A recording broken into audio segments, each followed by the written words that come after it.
Shalom, Bapak Ibu yang terkasih dalam Tuhan Yesus Kristus. Kembali saya mendapat kesempatan untuk menyapa Bapak Ibu pada pagi hari ini. Sungguh hanya karena kemurahan Tuhan sajalah saya boleh ada di tempat ini. Pagi ini saya mengangkat tema mengerjakan keselamatan dengan nats yang akan saya bacakan dari Filipi 2 ayat yang ke-12. Yang demikian firman Tuhan. Hai saudara-saudaraku yang kekasih, kamu senantiasa taat.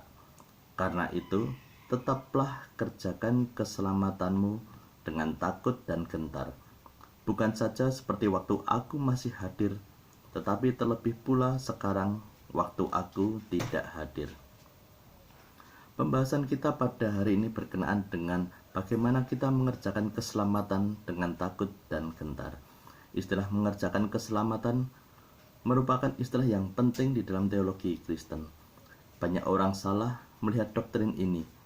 Mereka hanya berhenti pada waktu kita diselamatkan, pada waktu kita menerima Tuhan Yesus sebagai juru selamat pribadi kita, atau pada saat kita dibaptis. Alkitab tidak melihat keselamatan hanya pada satu titik saja, pertobatan saja. Ini yang seringkali dilupakan karena kita menganggap keselamatan adalah pilihan Allah, keselamatan adalah anugerah Allah, keselamatan adalah pemberian Allah yang cuma-cuma. Ini benar, tetapi masih kurang lengkap. Saya berlatar belakang dari pendidikan teknik dari salah satu STM yang ada di Solo. Pada saat saya bekerja, saya sudah mengalami semua posisi, mulai dari operator mesin, sebagai desainer, sebagai bagian quality control atau QC, bagian pemasaran atau bagian marketing.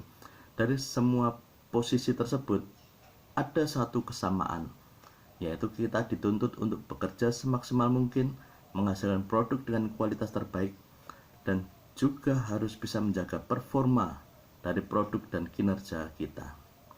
Kalau ada kelalaian sedikit saja dalam hal kualitas, maka banyak sekali konsekuensi yang terjadi.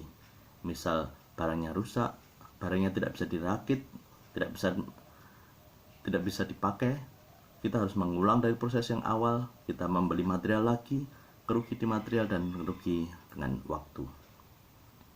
Apalagi kalau masalah kita temukan pada saat barangnya sudah dikirim ke customer, maka akan akibat yang lebih besar akan terjadi. Misal, yang paling parahnya adalah terhentinya hubungan bisnis kita dengan customer. Di perusahaan-perusahaan besar, perusahaan internasional, mereka mempunyai suatu sistem quality assurance atau gugus kendali mutu, di mana semua karyawan terlibat aktif sebagai penjamin kualitas dari setiap lini produk, setiap proses. Mengacu pada nats kita di atas, maka kalau kita berhenti hanya pada saat kita menerima keselamatan, maka seumpama saya baru melamar pekerjaan dan baru diterima di perusahaan tersebut. Jadi kalau saya berhenti di satu titik aja, maka percuma. Padahal kita pada saat mulai bekerja, maka kita dituntut yang serius dari mulai awal sampai akhir, dan kita harus memaksimalkan kinerja kita, memaksimalkan potensi kita untuk menghasilkan produk yang baik, produk yang berkualitas.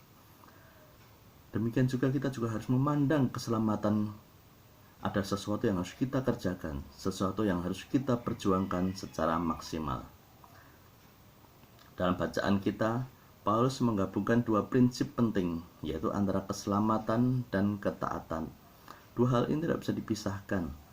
Tidak ada pembicaraan keselamatan tanpa ketaatan, dan juga tidak ada ketaatan tanpa keselamatan.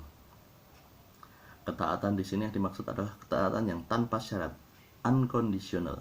Ketaatan bukan karena Paulus ada di tengah-tengah jemaat, tapi juga pada saat Paulus tidak ada di tengah-tengah mereka.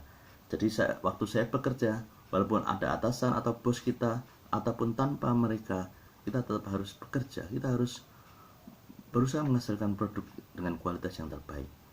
Kita taat kepada Tuhan bukan karena ada orang-orang yang mengawasi kita, bukan karena ada ancaman yang mengancam kita.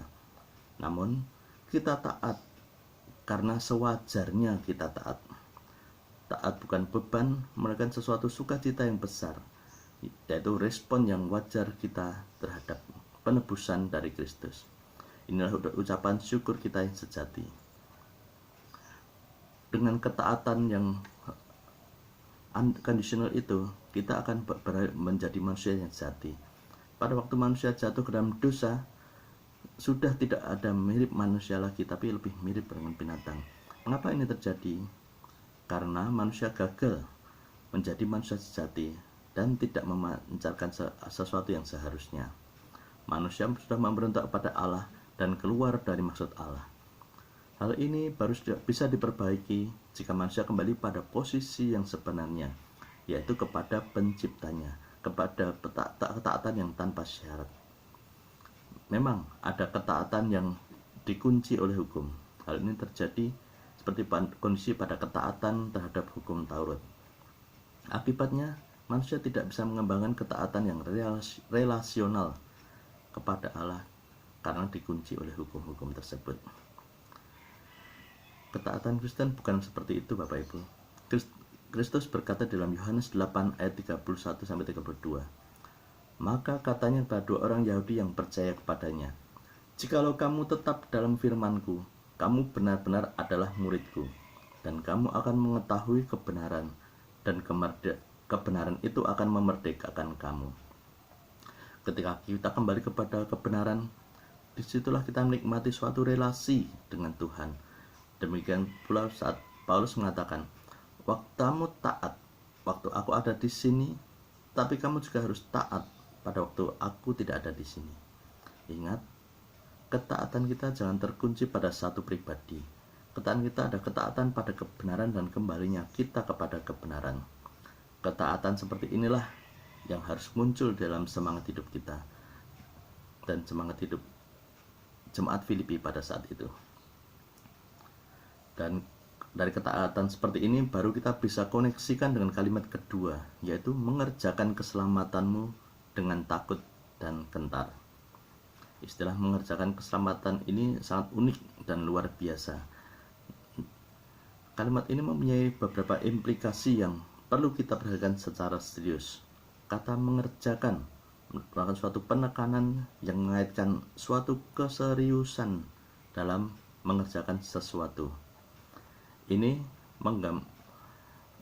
menggambarkan bahwa suatu keutuhan dan satu kesamaan dalam menggarap segala sesuatu.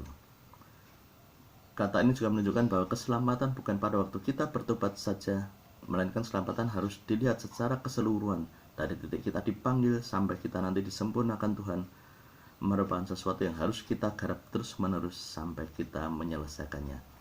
Jadi bagaimana kita memproses hidup kita berubah dan sampai kita menjadi saksi Allah di tengah dunia, dan sampai Tuhan akan mempermuliakan kita. Alkitab tidak pernah mendualisme antara bagaimana kita bertobat dan bagaimana kita setia sampai akhir. Jika kita mengerti ketaatan adalah suatu proses, suatu keseluruhan, keutuhan, berarti pada saat kita taat, kita juga harus berproses yang terus-menerus. Jadi kalau dikatakan mengerjakan keselamatan dengan takut dan gentar, ini tidak berbicara pada satu waktu saja, melainkan berbicara seluruh sepanjang hidup kita. Masing-masing kita harus terus berproses. Dengan kata lain, Paulus menginginkan kita untuk terus-menerus memproses hidup kita. Itu berarti kalau kita sudah diselamatkan, tidak ada alasan bagi kita untuk hidup tidak taat dalam kebenaran. Di industri ada gugus kendali mutu, yaitu penjaminan kualitas yang dilakukan oleh semua karyawan dan semua proses produksi. Demikian juga Tuhan ingin kita semua terlibat dalam proses keselamatan kita dan proses keselamatan bagi banyak orang. Ini berbicara tentang pelayanan. Kata Tuhan Yesus, tuaian memang banyak, tetapi pekerja sedikit. Mari Bapak Ibu, saya ajak Bapak Ibu untuk masuk dalam rencana agung Tuhan Yesus ini, untuk menjadikan semua bangsa murid Tuhan. Banyak posisi pelayanan yang membutuhkan campur tangan kita, dan yang pasti, apapun bentuk pelayanan kita, Tuhan melihat hati kita. di tengah krisis ekonomi, sosial, dan politik. Jika iman kita pun krisis, apa artinya krisis yang lain? Mari, ladang Tuhan sudah menguning dan siap dituai. Segera ambil bagian dalam proyek penuaian Tuhan. Amin. Salam sehat, Tuhan Yesus memberkati.